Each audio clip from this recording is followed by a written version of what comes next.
Hey, so we're inside of this junker that we just picked up, and we don't buy a ton of houses like this. A lot of folks call us. The problem is that they usually want much more than the house is worth.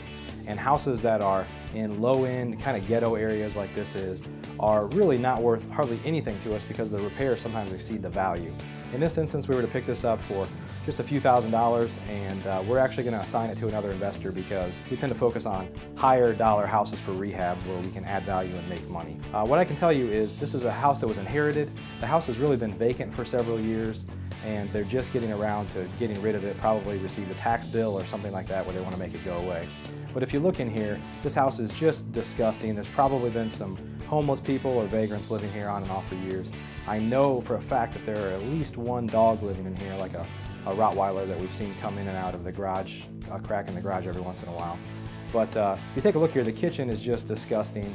The bathrooms are disgusting. We're going to walk back and take a look at them. But the beauty of the business that we're in, as a real estate investor in business, we find ways to monetize deals. So even though this isn't the type of house that I like to rehab, even though this isn't in an area where I want to keep houses as rentals, I was able to pick it up at a price that allows me to have options of what I want to do with it. In this instance, we're going to wholesale it. But I'm in the business of making opportunities happen and finding a way to monetize deals. And that's exactly what we've done on this one, even though it's, for the most part, a turd. So let's go take a look around at the rest of the house here. You'll see there's just clutter everywhere. I'm going to take you into the living room here, and it's pretty much the same. So again, there's junk really everywhere. Lots of blankets and stuff, which tells me that somebody's probably been living in here, or just who knows what's been going on in here. But if you walk down the hallway here, this is a 3-bedroom, 1.5 bath house with a 1-car garage. It's actually a brick home. To think that we picked this up for just $3,000 is kind of crazy. But the reality is, again, the repairs here, somebody could get carried away and spend more on the repairs than the house is even worth. So the person that we sell this to will probably either keep it as a rental, possibly because they like to focus on areas like this, or possibly sell or finance it to someone where they act as the bank and they effectively are able to make more money because they charge a premium interest rate, or give somebody a loan that couldn't get a loan in any other way. Based on the value of the house, a lot of lenders don't give loans out, generally under $50,000, and they're kind of moving up to $75,000 even. So, but let's take a look back here down the hallway where the bedrooms are. So this is one of 3 bedrooms. They're pretty much all the same. In fact, the house is pretty dark, so I'm not even going to show you the other bedrooms, but they've got signs of roof leaks, probably a little bit of mildew damage from the roof leaks, insulation falling out of the attic. This is actually pretty rare that a house in this area that's been vacant for a while hasn't had the copper stolen in from the plumbing or electrical.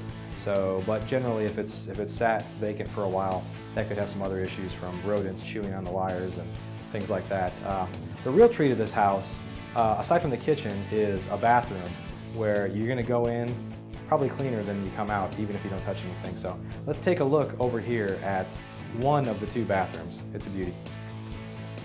Not many times in your life have you ever, probably all in a matter of about 18 inches, seen a pregnancy test, rat poison, dead cockroaches, and a bottle of scope, and some latex gloves. That's a combination that would probably raise some eyebrows if you were buying that together at the store.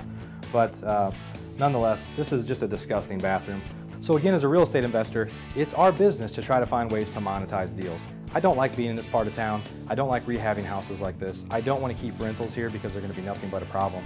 But I can wholesale this to another investor and do quite well on it, actually. So that's the business we're in, is finding deals and finding ways to make money, to essentially arbitrage something we're able to buy for a lower price and sell it for higher. It's common for folks to ask me, what types of houses do you like to buy? And my typical comeback is, I'll buy a teepee if the numbers work. And this type of house is no different. So this is what we do. Again, we'll buy and sell this house within a matter of 24 hours probably. And just wanted to share with you the wholesaling side of our business and what a true ugly house is. So if you're interested in learning more about what we do, how we do it, and possibly how you could learn more about the strongest real estate investing team that's ever existed, that is the Homevestors, We Buy Ugly Houses folks, please visit uglyopportunities.com to learn more. Thanks. We'll see you around.